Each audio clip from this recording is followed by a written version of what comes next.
बिस्मिल्लाहिर्रहमानिर्रहीम। अस्सलाम वालेकुम। कैसी है मेरी यूट्यूब फैमिली? उम्मीद करती हूँ सब ठीक ठाक होंगे। अल्लाह का लाख लाख शुक्र है, मैं भी ठीक हूँ। गला मेरा ख़राब था, काफ़ी बेहतर है। और जो है ना वो फ़ीवर भी मुझे साथ हो गया था। अब वैसे मैं बेहतर हूँ, अल्लाह का शुक्र है। लेकिन अभी थकावट और गला जो है ना उसकी जो उसमें बेहतरी तो आ गई, लेकिन आवाज़ ठीक नहीं है अभी। आज का व्लॉग मेरा शुरू हो रहा है बिरयानी से। बिरयानी बन रही है आज घर में, बिकॉज ऑफ दैट के मेहमान आए हुए थे, तो इसलिए मेरा तो गला ख़राब था और बड़ी मुश्किल से मैंने ये सारा काम किया। आज आपके साथ शेयर करती हूँ बिरयानी और रैंडम काम जो किचन के होते हैं, रूटीन। एंड हम बात करेंगे, बहुत इम्पोर्टेंट टॉपिक है। तो इसमें मैं कुछ आपको पॉइंट बताऊंगी कि आपने किस तरह से अपना एटीट्यूड दिखाना है लोगों को, और फिर देखिएगा लोग जो है ना वो किस तरह आपकी कदर करते हैं, इज़्ज़त करते हैं, या आपके पीछे पीछे भागते हैं। अब एटीट्यूड से हमारे जहन में ये बातें आ जाती हैं कि पता नहीं हमने नेगेटिव एटीट्यूड दिखाना है। नहीं, इसका ये हरगिज़ मतलब नहीं है कि आपने लोगों के साथ नेगेटिविटी दिखानी है, या लोगों को आपने बुरा भला कहना है, या किसी से हंस के बात नहीं करनी, या किसी को आपने जो है ना वो हर वक्त अपनी अकड़ाऊ में रहना है, अकड़ाऊ बंदा बन के। ऐसी कोई बात नहीं है। मैं आपको यहाँ पे 5 ऐसे पॉइंट बताऊँगी जिन पर आप जो है ना वो अमल करें और अपने जो है ना इज़्ज़त करवाएं अपनी। अपने आपके पीछे लोग भागेंगे, ख़ुद आपसे वो ख्वाहिश करेंगे कि ये बंदा जो है ना, ये मैं इसके साथ बात करूं, और वो ख़ुद आपके साथ जो है ना वो आपके साथ इन टच रहेंगे। सबसे फर्स्ट जो है ना वो है जी, इग्नोर करें उसको जो आपको इग्नोर करे। Ignore who ignores you. देखें, अगर एक बंदा आपको इग्नोर कर रहा है, आप उसको फ़ोन कर रहे हैं, कॉल कर रहे हैं, मैसेज कर रहे हैं, वो आपका किसी किस्म का कोई जवाब नहीं दे रहा, आपको क्या मुसीबत पड़ी है कि आप बार बार बार बार उसको करें? आपने एक दफ़ा देखा, 2 दफ़ा देखा, देखें वो आपको इग्नोर कर रहा है। अदरवाइज़ आपने क्या करना है, आपने उसको एक दफ़ा मैसेज कर दिया है, उसने आपने बर्दाश्त किया, 3 दफ़ा ज़्यादा आपने उसको मैसेज नहीं करना। देखें, अगर उस बंदे ने आपको मिलना हो या उसने कोई इंटरेस्ट लेना हो आप में, तो वो ज़रूर आपको मैसेज का जवाब दे। वो बंदा आपसे मिलना ही नहीं चाह रहा, वो बंदा चाह ही नहीं रहा कि मैं इसको मिलूँ या इसका मैसेज का जवाब दूँ, या इससे मैं कोई बात करूँ, उसका हाल चाल पूछूँ या कॉन्टैक्ट रखूँ। तो आप भी उसको इग्नोर करें। आप जैसे उसको इग्नोर करेंगे, आप उसको मैसेज करना छोड़ें, कुछ दिनों की ब्रेक लें, उसको पता चले कि ये बंदा जो है ना ये मुझे मतलब इसके पास इतना फालतू टाइम नहीं है कि मुझे बार बार कॉल्स करे या मैसेजेस करे। इसके अलावा जी सेकंड जो बात है ना, थिंक अबाउट योर सेल्फ। आपने अपने बारे में, अपनी ज़ात के बारे में सोचना है। देखिए, कुछ लोगों की आदत होती है कि जो कुछ लोगों की नहीं, मैं यहाँ पे ये कहूँगी कि कमज़ोर लोगों की आदत होती है कि लोगों के पीछे भागते हैं, उनकी ज़िंदगियों में क्या हो रहा है, किसके घर में क्या लड़ाई चल रही है, किसकी क्या मसरूफियात चल रही हैं, वो ये पूछने की हर वक्त रो में लगे रहते हैं। तो ये होती है कमज़ोर लोगों की निशानी, और ऐसे लोगों की ना कोई रिस्पेक्ट नहीं करता। सबको पता होता है कि ये इसका तो काम ही है, ये इसने मेरा भी पूछना है, तुम्हारा भी पूछना है, सबका पूछना है कि जी क्या हो रहा है, क्या पक रहा है, क्या खा रहे हो, किधर रिश्ता हो गया, बच्चा ने जो है वो बच्चे स्कूल जा रहे हैं, पढ़ रहे हैं, कॉलेज जा रहे हैं। तो जो है ना वो आपने ऐसे आपने नहीं करना। आपने अपनी ज़ात में मगन रहना है, आपने अपने गोल्स पे काम करना है, अपने लिए काम करना है, अपनी लाइफ के लिए, अपने बच्चों के लिए। कोई ज़रूरत नहीं है आपको इस तरह बात करने की, किसी से किसी की टो लेने की। जो हो रहा है जिसकी लाइफ में होता रहे, आप अपनी लाइफ को सेटल करें, बेहतर करें, और अपनी नीयत साफ़ रखें। जिसकी नीयत साफ़ होती है, अल्लाह ताला उसको अजर उसका ज़रूर देते हैं।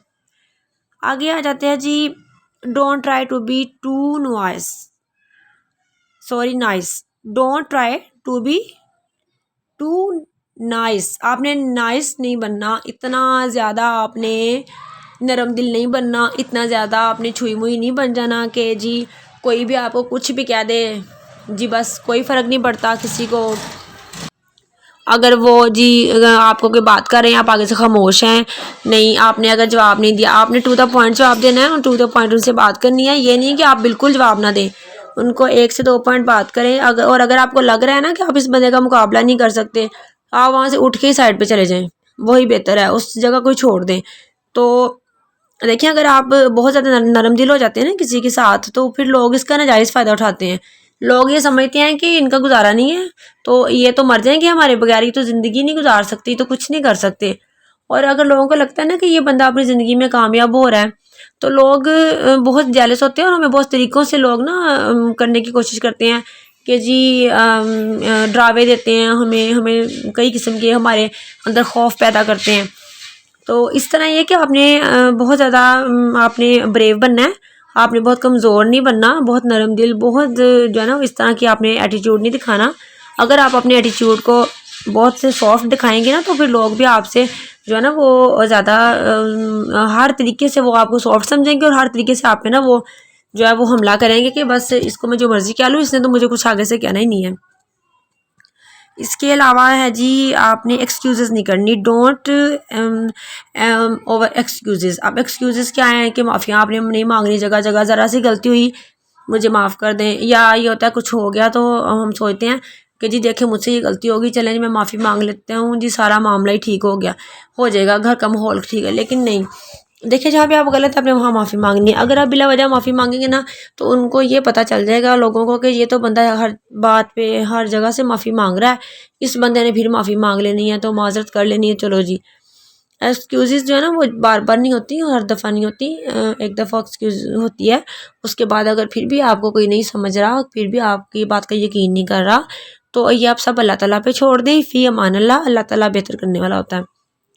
इसके अलावा जो इसका लास्ट पॉइंट मेरे ज़हन में आ रहा है, डोंट बी टू इमोशनल। आपने इमोशनल नहीं होना, आपने जज्बाती नहीं होना। अगर आपने किसी से अपने बारे में कोई बात सुन ली है, आपने जज्बात में नहीं आना, आपने बोलना ही नहीं आगे से कुछ, आप खामोश हो जाएं।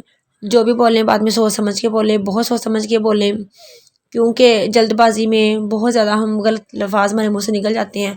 सो दैट आप अपने आप को जो है ना वो न्यूट्रल करें और ये सोचें कि मैंने इसका जवाब ऐसे नहीं ऐसे देना है और नेगेटिव वे में नहीं देना आपने, क्योंकि जब आप नेगेटिव होते हैं सबसे ज़्यादा नुकसान उसका आपका अपना होता है।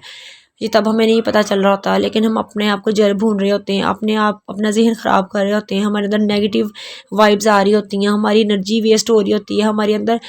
देखिए बहुत ज़्यादा हमारी बॉडी के अंदर ऐसे हमारे तो ऐसे होते हैं जो आंसर होते हैं जो हमें एक्टिव भी करते हैं और हमें लूज़ भी करते हैं। जब हम ऐसी बातें सोचते हैं तो हमारे अंदर का जो सारा निज़ाम है वो हमारा नेगेटिविटी की तरफ जाता है और हमारा जो बॉडी है ना वो नेगेटिविटी जो है ना वो प्रोड्यूस भी करती है और फिर हम बहुत स्लो हो जाते हैं और बाद में हम बीमार भी हो जाते हैं। इसीलिए जब कोई टेंशन आती है हम टेंशन लेते हैं तो बाद में उसका असर होता है, उसी वक्त नहीं होता। इसलिए आपने ये जो है ना वो इमोशनल नहीं होना, फ़ौरन से किसी की बात का जवाब देने की ज़रूरत नहीं है। इग्नोर करें, पहले वाला पॉइंट यहाँ पे फिर लग जाता है साथ के, इग्नोर करें जो आप इग्नोर करता है। Ignore who ignores you. यहाँ पे जी बिरयानी मेरी बन के तैयार हो चुकी थी, मैं देने लगी थी इसको दम। सॉरी बाहर से बहुत ज़्यादा आज शोर है हमारे इधर, मेरे ख्याल में आवाज़ आ रही होगी अंदर मेरे इस व्लॉग में। जी बिरयानी तैयार हो चुकी थी और यहाँ पे मैं ज़र्दा कलर डाल रही थी, मुझे कम लग रहा था, मैंने कहा चलें थोड़ा सा और डालते हैं। तो पुदीना मैंने डाल दिया, काली मिर्च डाल दिया, धनिया मसाला वगैरह। जी दम दे दिया था मैंने इसको पहले तेज़ आंच पे, अभी भी मैंने किया हुआ था इसको। फिर जैसे ही मैंने इसको ऊपर ढक्कन लिड लगाया तो फिर मैंने इसको स्लो कर दिया। बड़ी मज़े की माशाल्लाह से बिरयानी बनी थी। तो जी ये मैं आपके सामने आपको दिखा रही हूँ खोल के, अब मैं आपको दिखाती हूँ इसको।